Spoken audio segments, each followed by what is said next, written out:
Hello students. So JEE main session 1 का result आ चुका है और आप यदि सेशन 1 के रिजल्ट से मायूस हैं, परेशान हैं, हताश हैं, लॉस्ट फील कर रहे हैं, समझ में नहीं आ रहा है कि अब आगे क्या करना है, किसी से बात करने का मन नहीं कर रहा है।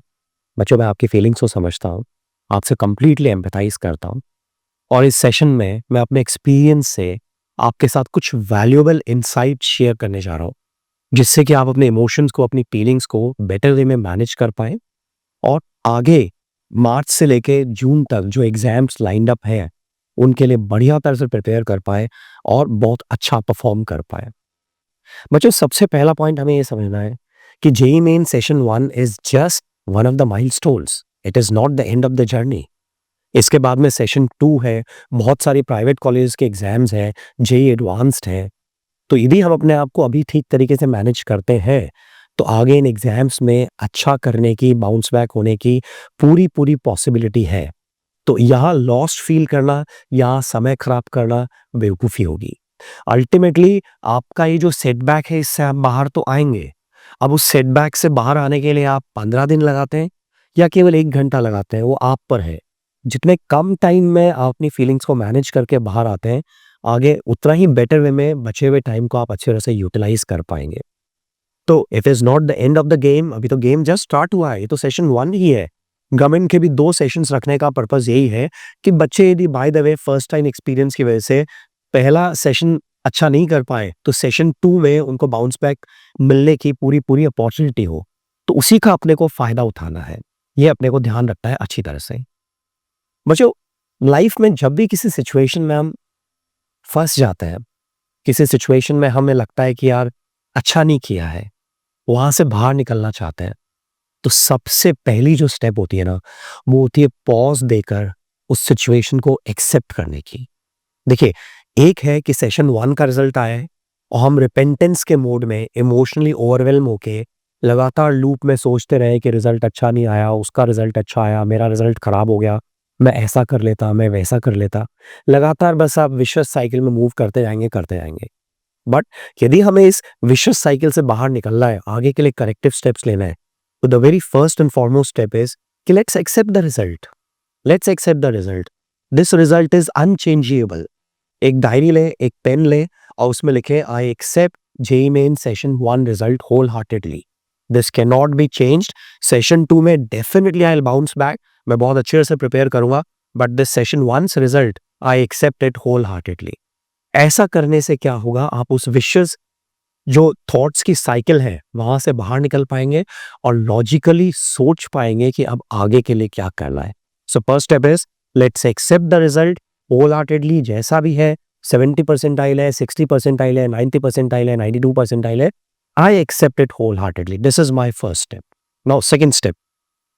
बच्चों, इस समय आप अपने राइट ब्रेन के डोमिनेंस में हैं, आप इमोशनली ओवरवेल्म फील कर रहे हैं, फीलिंग्स ही फीलिंग्स अंदर चल रही हैं और हॉलिस्टिक पिक्चर तब बनेगी जबकि लेफ्ट और राइट ब्रेन आपस में इंटीग्रेट होके काम करेंगे। लेफ्ट ब्रेन मतलब कि लॉजिकल एनालिटिकल ब्रेन। तो मेरा आपको ये सजेशन है कि बजाय अपन सोचते रहे, एक पेन डायरी लेके और अपन लेट्स लिस्ट द रीजंस कि क्या क्या रीजंस हैं जिसकी वजह से मेरा सेशन 1 का रिजल्ट कॉम्प्रोमाइज हुआ है। तो पेन लेते हैं, डायरी लेते हैं और एक-एक करके लिखते हैं। कमेंट सेक्शन में भी पहला आप कमेंट ये डालो, I accept the result wholeheartedly, और सेकंड अब वो रीजंस फाइंड आउट करते हैं जिसकी वजह से हमारा सेशन 1 का रिजल्ट कॉम्प्रोमाइज हुआ है। तो पॉसिबल है कि आपने पढ़ाई बहुत लेट स्टार्ट की थी, आपने 11th में पढ़ाई करी नहीं, 12th का भी मिड सेशन तक आपने निकाल दिया, उसके बाद आपने तैयारी स्टार्ट की, या आप ड्रॉपर बैच के स्टूडेंट्स हैं, तो ऐसे केस में आपका बहुत सिलेबस ऐसा इतना बड़ा सिलेबस था, तो आप सिलेबस को ही कवर अप करने के चक्कर में रिवाइज़ नहीं कर पाए अच्छी तरह से। आपने पीवाईक्यूज़ की प्रैक्टिस नहीं की, आप डिस्ट्रैक्टेड थे, आपका डिजिटली बहुत इनडिसिप्लिन था, मेजर टाइम आपका स्क्रीन एक्टिविटीज़ में जाता था, अनप्रोडक्टिव। आपने रिज़ल्ट सिलेबस को पूरा थॉरोली रिवाइज़ नहीं किया। आप टेस्ट के 1 दिन पहले अपने आप को अच्छी तरह से मैनेज नहीं कर पाए, इमोशनली ओवरवेल्म थे। एग्ज़ाम में जाके टाइम मैनेजमेंट अच्छी तरह से नहीं हुआ, कुछ क्वेश्चंस आपसे लाइन से नहीं हुए, तो आप वहाँ पे घबरा गए, आपका माइंड फ्रीज़ हो गया। तो ऐसे मैं जस्ट कुछ पॉसिबल रीज़न्स बता रहा हूँ, ऐसे बहुत सारे रीज़न्स अलग-अलग कॉन्टेक्स्ट में हो सकते हैं। तो जो सेकंड पॉइंट है कि हम पूरी पिक्चर को होलिस्टिकली देख पाएँ और यहाँ से आगे के लिए करेक्टिव मेजर्स ले पाएँ, उसके लिए मस्ट है कि पहले आप बैठ के पूरे रीजंस को प्यार से अच्छी हैंडराइटिंग में वन बाय वन एनलिस्ट करिए कि ये रीजंस है जिसकी वजह से मेरी पढ़ाई कॉम्प्रोमाइज हुई है, मेरा माइंडसेट कॉम्प्रोमाइज हुआ है, मेरा रिजल्ट कॉम्प्रोमाइज हुआ है। ये हम रिपेंटेंस के लिए नहीं कर रहे हैं, ये हम आगे की ग्रोथ के लिए कर रहे हैं। आगे जो हमारे पास अपॉर्चुनिटीज लाइंड अप है उनको इनकैश करने के लिए कर रहे हैं। तो अच्छी तरह से हमें एक एक रीजन को एनलिस्ट करना है कि किन किन रीजंस की वजह से मेरा सेशन 1 का रिजल्ट कॉम्प्रोमाइज हुआ है। तो ये सेकंड पॉइंट आ गया बच्चों। अब थर्ड पॉइंट आते हैं। अब अपन आते हैं एक्शन मोड में। एक्शन मोड में क्या, यदि हम सेशन 2 के लिए बात करें तो ऑलमोस्ट आपके पास 50 डेज है। यदि हम बिटसेट के सेशन 1 के लिए बात करें जो कि मई लास्ट में शेड्यूल्ड है, तो अराउंड 100 डेज आपके पास है। और सेशन 2 के लिए बात करें जो कि जून के लास्ट वीक के अराउंड शेड्यूल्ड है, तो आपके पास 125 डेज है। प्लस आपने या तो प्राइवेट कॉलेज के फॉर्म फिलअप किए हैं, अदरवाइज मैं आपको स्ट्रांगली रिकमेंड करूंगा कि आप केवल जेईई मेंस के भरोसे नहीं रहे, साथ में प्राइवेट कॉलेजेस जो वीआईटी ट्रिपल ई का एग्जाम है, एसआरएम जेईई का एग्जाम है, महाराष्ट्र की कॉलेज के लिए एमएचटी सीईटी का एग्जाम है, कर्नाटका की कॉलेज के लिए केसीईटी कॉमेट के का एग्जाम है, इनके फॉर्म्स भी हम फिलअप करें ताकि हमारे पास इनफ एग्जाम्स हो जहाँ पे कि हम अच्छा परफॉर्म कर पाए और लास्ट में डिसाइड करेंगे कि अपन कौन सी कॉलेज में कौन सी ब्रांच में चूज करेंगे, है ना। तो ये फॉर्म्स आपने फिलअप किए हैं। अब ये इतना बड़ा स्पैन है हमारे पास में, यदि हम ढंग से प्लान करके इस टाइम को अच्छी तरह से यूटिलाइज करते हैं तो हमारे बाउंस बैक होने की पूरी पूरी पॉसिबिलिटी है। तो रीजंस आप एनलिस्ट कर चुके हैं। अब एक्शन मोड में आते हैं। एक्शन मोड में अपने को क्या करना है, जितना हमारा सिलेबस है फिजिक्स का, केमिस्ट्री का, मैथ्स का, ऑलमोस्ट 100 प्लस चैप्टर्स हैं, आप उनको सीरियल नंबर और chapter name, then lecture notes, examples, exercise 1 and PYQs, और लास्ट कॉलम होगा आपका कॉन्फिडेंस लेवल का। ऐसे कॉलम्स बनाइए, चैप्टर का नेम लिखिए, टिक करिए कि आपने क्या क्लास नोट्स रिवाइज किए हैं, क्लास नोट्स पे आपकी पकड़ है, क्या आपने क्लास एग्जाम्पल सॉल्व किए हैं। उसके बाद में exercise 1 that is sufficient for all these exams, exercise 1 आपने की है या आधी करी है, पीवाईक्यूज आपने कितने किए हैं, निल है, और आपका इस चैप्टर में कॉन्फिडेंस लेवल क्या है।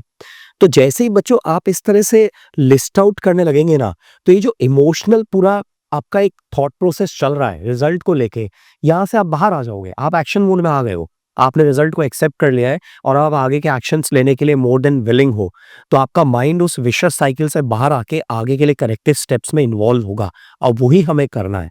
तो ये जो 100 प्लस चैप्टर्स है, इनके लिए जैसा मैं कॉलम्स बता रहा हूँ उस तरह से पूरा प्लान करना, लिखना है अच्छी तरह से। This is my present status chart.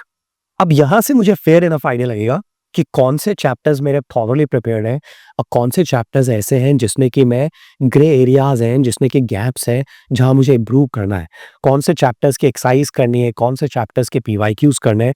इस तरह से पूरा हमारे पास में एक स्टेटस चार्ट तैयार हो चुका है।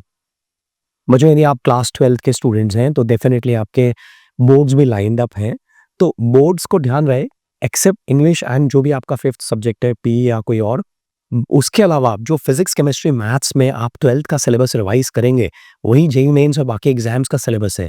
वो ध्यान रहे, जब आप पढ़ रहे हैं तो आपके दिमाग में ये होना चाहिए कि मैं बोर्ड्स भी कर रहा हूँ और साथ में बाकी एग्जाम्स की भी तैयारी कर रहा हूँ, ताकि जैसे ही आपके बोर्ड एग्जाम्स फिनिश हो तब तक आपका 12th का कंप्लीट सिलेबस रिवाइज हो चुका हो।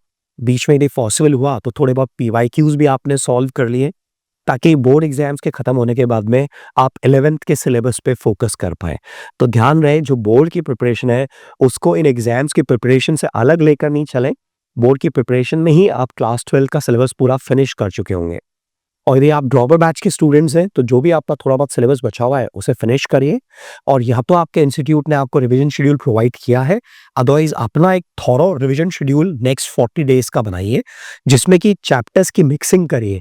जो चैप्टर्स आपको अच्छी तरह से आते हैं प्लस जो चैप्टर्स आपके वीक हैं, दोनों को मिक्स करके चलिए।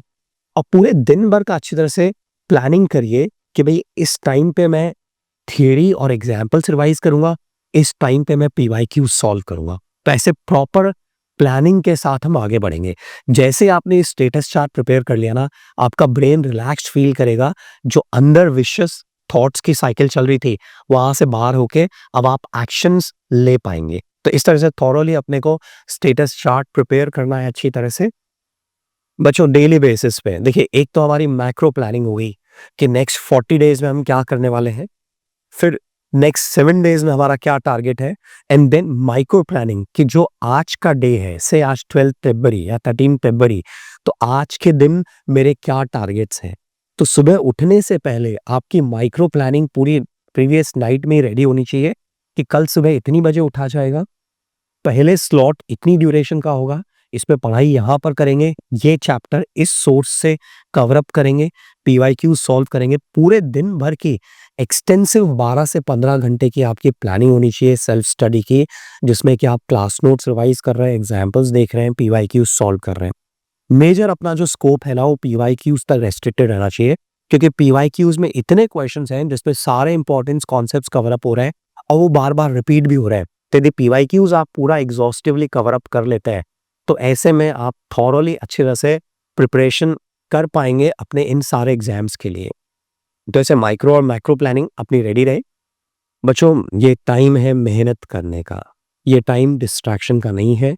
आप ऑलरेडी एनलिस्ट कर चुके हैं। वन ऑफ द रीजंस मैं श्योर हूँ कि आपका डिजिटल इनडिसिप्लिन भी एक बहुत बड़ा रीजन है इस एग्जाम के जो सेशन 1 का रिजल्ट है उसमें कॉम्प्रोमाइज करने के लिए। तो अब वही गलतियां फिर से रिपीट नहीं हो, है ना। अभी तो आप जोश में रहेंगे, बट बाद में वो धीरे धीरे जोश शांत होगा और वापस से वही डिजिटली इनडिसिप्लिन वाले मोड में आ जाएंगे। तो कोई ना कोई अकाउंटेबिलिटी पार्टनर, चाहे वो आपका फ्रेंड हो, टीचर हो, घर में पेरेंट्स हो या एल्डर सिबलिंग्स हो, वो होने चाहिए जिनके साथ क्या आप रोज इंश्योर कर रहे हो कि डिजिटली डिसिप्लिन के मोड में हो।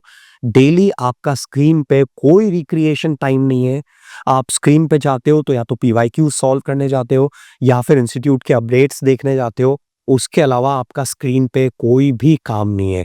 ये आपको बहुत स्ट्रांगली इंश्योर करना है, अदरवाइज सेशन 2 का रिजल्ट आने के बाद में भी आप मेरे इसी सेशन को अटेंड कर रहे होंगे जहाँ पे कि मैं आपको गाइड कर रहा हूँ कि आप बाउंस बैक कैसे करें। मैं नहीं चाहता हूँ सेशन 2 में आप बहुत अच्छा करें, मैं यही चाहता हूँ। और उसके लिए अभी डिजिटल डिसिप्लिन की रिक्वायरमेंट अटमोस्ट है कि आप अपने आप को डिजिटली डिसिप्लिन मेंटेन कर रहे हैं। बच्चों, खाने का बहुत बड़ा रोल है। फास्ट फूड, जंक फूड इस पीरियड में अवॉइड होना चाहिए। सात्विक फूड, घर का बना हुआ फूड रहे। हम प्रॉपरली हाइड्रेटेड रहें अच्छी तरह से, है ना, ताकि ब्रेन में इनफ ऑक्सीजन सप्लाई रहे और हम लॉजिकली एनालिटिकली अच्छी तरह से सोच पाएं। हमारे इस पीरियड में अकाउंटेबिलिटी पार्टनर का होना बहुत ज़रूरी है। हमारा कोई दोस्त होना चाहिए, फैमिली में कोई मेंबर होना चाहिए जिनके साथ हमारी प्लानिंग शेयर्ड है। हम आज के दिन क्या करने जा रहे हैं उन्हें पता है, and at the end of the day हम ये एनालिसिस कर रहे हैं कि हमने कितना अच्छी तरह से आज का काम किया है। अकाउंटेबिलिटी की लैकिंग ही एक बहुत बड़ा फैक्टर है रिजल्ट पुअर आने का। और अब ये इंश्योर करना है कि हम अकाउंटेबल रहें, अच्छी तरह से अकाउंटेबल रहें। बच्चों, दिन भर पढ़ाई करते हैं तो बट नेचुरल है, एक ही जगह बैठे हुए हैं, थोड़ा स्ट्रेस बिल्डअप होना जेन्युइन है, कॉर्टिसोल का रिलीज होना जेन्युइन है। तो हमें हर स्टडी सेशन के बाद में थोड़ा सा रिगरस मूवमेंट करना है, बॉडी को शेक करना है, थोड़ा जंप करना है, ताकि हमारा जो भी स्ट्रेस बिल्डअप हुआ है, जो लेथार्जी अंदर सेटल हुई है, वो रिमूव हो, हमारे ब्रेन में इनफ ऑक्सीजन सप्लाई जाए और हम नेक्स्ट सेशन के लिए फिर से अच्छी तरह से पढ़ाई कर पाए। हर सेशन के पहले हमें डिवाइन प्रेजेंस को इन्वोक करना है, हमें ईश्वर से आशीर्वाद लेना है, अपनी ब्रेथ पे फोकस करके अपनी फीलिंग्स को रेगुलेट करना है। और उस सेशन में आपकी पढ़ाई के साथ क्या एक्सपेक्टेशंस है, वो माइंड में क्लियर अफर्मेशंस लेने हैं। और जितना टाइम स्लॉट आपने डिसाइड किया है, उतने स्लॉट के लिए आपको डिसिप्लिन वे में पढ़ाई करनी है।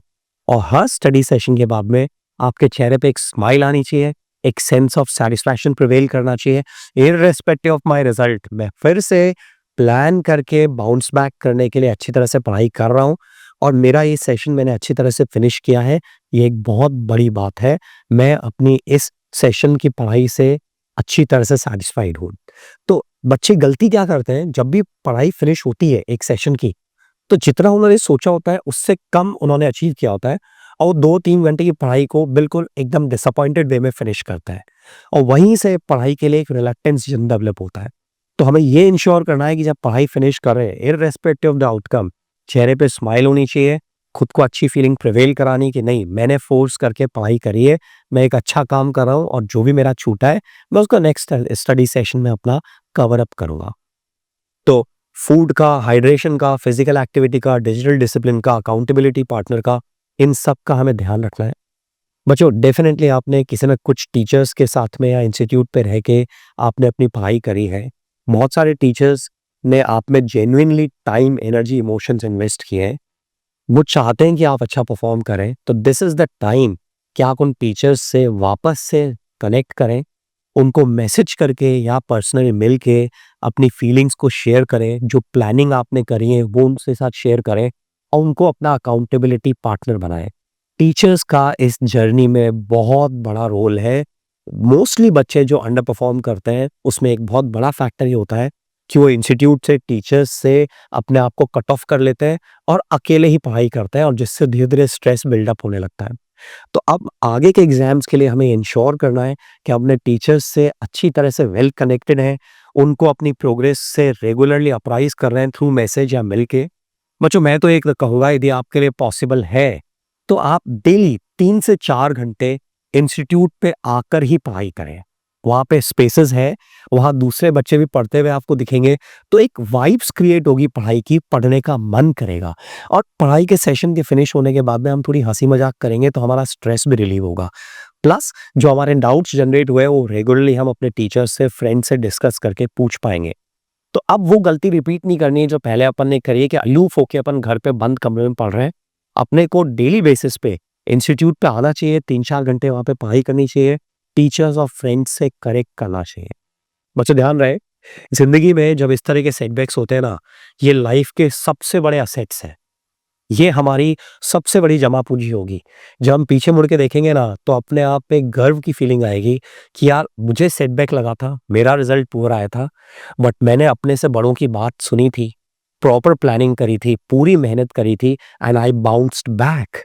ये जो बाउंस्ड बैक वाली फीलिंग है ना, ये पूरी लाइफ की आपका एक ब्लूप्रिंट तैयार करेगी, आपका एक कॉन्फिडेंस जनरेट करेगी कि कभी भी किसी सिचुएशन में आप एज़ पर एक्सपेक्टेशन परफॉर्म नहीं कर पाओगे, तो आपके पास पास्ट में कई एग्जांपल्स हैं कि जहाँ पे आपने अच्छा परफॉर्म नहीं किया, बट आप फिर से बाउंस बैक किए। तो take it as an opportunity, भगवान ने यह अवसर दिया है आपको अपनी गलतियों को सुधारने का और लाइफ में आगे अच्छा करने का। इसको एज़ एन अपॉर्च्युनिटी देखें कि मुझे यहाँ से बाउंस बैक करना है और लाइफ में एक एग्जाम्पल सेट करना है कि मैंने अच्छा परफॉर्म नहीं किया था, बट आई बाउंस्ड बैक। तो ये सारे पॉइंट्स अपने को अच्छी तरह से फॉलो करना है। कमेंट सेक्शन में आप क्या सोचते हो, आपके क्या फीलिंग्स हैं, क्या करेक्टिव स्टेप्स लेने वाले हो, डिटेल में मुझे वीडियो में इस कमेंट मैसेज में डालना है सो दैट मैं आपकी फीलिंग्स को देख पाऊँ और अकॉर्डिंगली आगे और इस तरह के सेशंस आपके लिए प्लान कर पाऊँ, जिससे कि आप अपनी पढ़ाई अच्छी तरह से कर पाएँ और जो आपके ड्रीम्स हैं, जो आपके एस्पिरेशंस हैं, उनको आप अचीव कर पाएँ। बच्चों मेरी तरफ से हार्दिक शुभकामनाएं, all the best. I am sure कि आप इन सारी गाइडलाइंस को अच्छी तरह से समझ के इम्प्लीमेंट करेंगे और सेशन 2 और बाकी एग्जाम्स में अच्छी तैयारी के साथ अपीयर होंगे और जब प्रोसेस अच्छी तरह से एग्जीक्यूट करेंगे तो रिजल्ट तो अच्छा अचीव करेंगे। So all the best, love you all, thank you.